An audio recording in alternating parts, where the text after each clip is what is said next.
We want to take an opportunity because we have a special member of our team is in studio with us today, regularly on the broadcast, but former Secretary of State Mike Pompeo, our Senior Counsel for Global Affairs, joins us today in the studio. It's great to have you in the studio, Secretary Pompeo. You should say in the studios because in the studios. I just said studio to studio next door just a moment ago. It's great to be with you. We've been talking about a lot of issues today, but I did think it would be unique for people to know kind of a preview of what we were doing in there. Sure.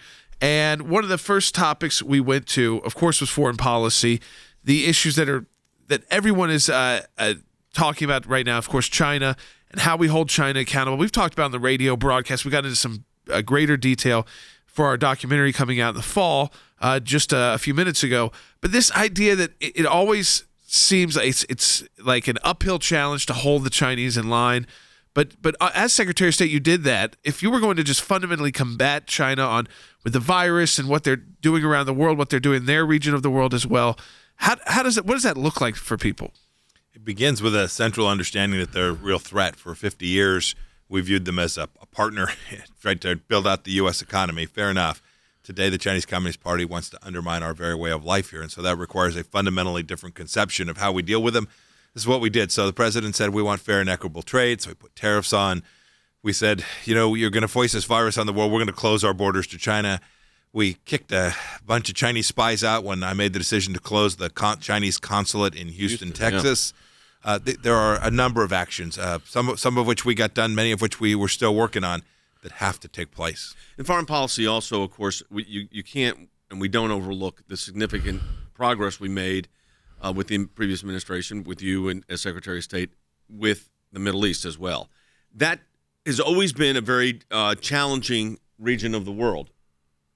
But the progress that was made in the previous 4 years, when you were Secretary of State, President Trump was the president, if you look at it historically, more progress was made in that 4 years than in the previous time since the State of Israel new independence in 1948. I always say the State of Israel existed a lot longer than 1948. But since its refounding, so to speak, the progress made in 4 years outdid 40 years. Yeah, but it is a challenging environment. It's a very tough environment. It remains such. It took an administration that was prepared to upend decades of just trying to appease the Palestinians that was going to end in no good. They're not prepared to do any kind of deal to recognize Israel's right to exist.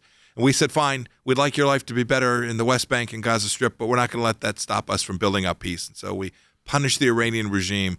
We made friends with our Gulf allies, and we supported Israel in everything that we did, whether it was the movement of our embassy, the U.S. Embassy to Jerusalem, or the recognition of the Golan Heights, or my statement about the fact that not every settlement is an occupation. Right. These core concepts built out a more stable, more prosperous Middle East that will change history, and I'm really proud of that. One of my favorite moments in the White House was when the president signed the Declaration on the Golan Heights. Yeah. I was there, and the president gave me one of the signed copies of the Declaration. I was there with then Prime Minister Benjamin Netanyahu, and it was tremendous. Someone has been working on the Israel issues for 40 years. This was a culmination of a lot of hopes and prayers. But the reality that happened was very significant. And when everybody talked about it bringing destabilization to the region, it did the opposite. The ultimate irony is move the embassy to Jerusalem, there'll be war. Acknowledge the Golan Heights as the rightful property of the Israel state, there'll be war. Get out of the JCPOA, there will be war. We did all of those things. We were in no new wars. I will never. These are those stories you're going to forget, so you should never forget these. So I'm over there for the Jerusalem moving of the embassy, and had talked with David Freeman the day before, and we're working with our team in Jerusalem, and I get a call from the president. This was that night after the embassy moved. You remember the war was like 6 rockets from Gaza for like 10 minutes. And he calls me and says, just make sure, like, I'm going to be able to do this. Make sure it doesn't escalate. I said, you've got really good people that can make sure it doesn't escalate. Yeah, it was a great momentous victory. Yeah, speaking to those like threats at the UN, it was a person who had your position, former Secretary of State John Kerry, said the Middle East would turn on fire. But we do see also another issue we talked about globally was religious liberty. The importance of that as a human right is you don't really have human rights without religious liberty. It's part of, that's why it's in our First Amendment in the United States. But at the foreign level, it's unique to me. It's something we didn't actually get to in the documentary, so it's unique for our radio audience today, is that there's a genocide ongoing of Muslims by the Chinese.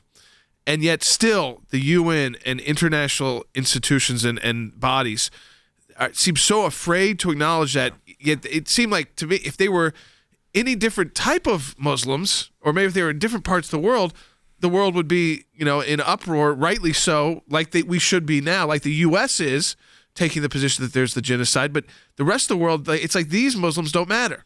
And that's not how religious liberty works. Yeah, Jordan, this is the power that China has over the international community. That's what you're seeing at play there.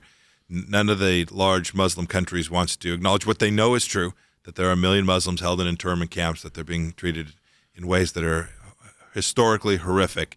But the power of China to influence the United Nations, the international human rights organizations, and frankly, by threatening commercial sanctions against regimes that even talk about this genocide, the Chinese have caused the quiet to permit this to happen. It is such a tragedy that you have 1 million people in basically concentration camps of a sort, genocide going on, and the world acts like, well, I mean, it's China, so what can we do? Well, actually, a lot. Okay, Chinese people are good people. It's the government that is the Communist Party of China. That's the problem. We all come from a faith perspective. You do too. And our faith demands that we protect those that are being persecuted. As Christians, that's what we're supposed to do. I reminded my team of this all the time. I'm an evangelical Christian, but we should all come at this from a faith-based understanding, because it's at the center of who we are as Americans, right? This Judeo-Christian founding is who we are. So whether it was the freedom-loving people of Venezuela, or the great Chinese people, or the Iranians who were suffering, or the people in North Korea who are suffering under the leadership of Chairman Kim, every place we go, if we work and build out frameworks for religious freedom, we will empower them, we will create more space for them to practice their faith, and we will have done a good turn for humanity and human rights. I didn't ask this during the documentary either, but it's something I've wanted to ask you. You actually are one of the few people that have directly dialogued with Chairman Kim and have met him. What's your read of the situation with him? Is he controlled by others? Is that what? So Chairman Kim has a big group around him, mostly military leaders who desperately want to cling to the very tyrannical power that they have. We really believed, and I haven't talked about this much, we really believed that we had an opening, that the conversations that the president had with him in Singapore and then in Hanoi, and the conversations that I and my team had with their leadership and with Chairman Kim directly, created a space where he might well turn. But each time I think he was close to making that decision, he realized that the military was against it, and those senior military leaders had the weapons and an awful lot of power. And so his capacity to make those changes that I think Chairman Kim would like to have found a path forward on were just foreclosed. This is why, folks, we encourage you to support the work of the ACLJ, because of that, we're able to retain people like Mike Pompeo, former Secretary of State, that gives you an analysis like you just heard. And that is something that you're not getting every place else. And, of course, we also get the benefit of his expertise with all of our cases on religious freedom and, of course, also on the life issue. That's right. On the life issue, we discussed that, the idea of going from what you call the most pro-life administration to the most pro-abortion. And it's not, I'll say it to people, it's not like previous administrations, both sides, but especially Democrats more so than the Republicans, were extremely pro-life. It's never, but they weren't as hostile. Now we see the hostility to the individual, and we get into some detail in the documentary for the fall. But now we see the actual hostility is not just with being pro-life, but individual Americans. If you are pro-life, you are outside the mainstream. You are, and you are not. Your rights are not to be protected. Jordan, I have a sense they think they're losing this argument, and so they are going to become more hostile and more radical. Yep. They can see voices who before were perhaps agnostic on the issue, saying, "No, these are lives. These are people that should be protected." I think this is a glorious thing. The more radical they become, the more we can belie the fact that they frame it as women's health. We provided more resources for women's health around the world than any administration in history. We simply denied our taxpayer dollars going to fund organizations that support abortion. In our documentary that's being put together, like I said, we were just in the studio recording a portion of it. We're going to also cover government accountability, education, the Constitution, so a lot more that we'll be able to get into in the special documentary we're putting together. But again, I just want to say thank you to our ACLJ members. I really thank you today. We're in our matching challenge time, but the response has been just overwhelming. And I just want to, from all of us, from our legal teams, from our senior counsel, Mike Pompeo, to our video production teams and our teams around the globe, I just want to say, Jordan, thank you to our audience.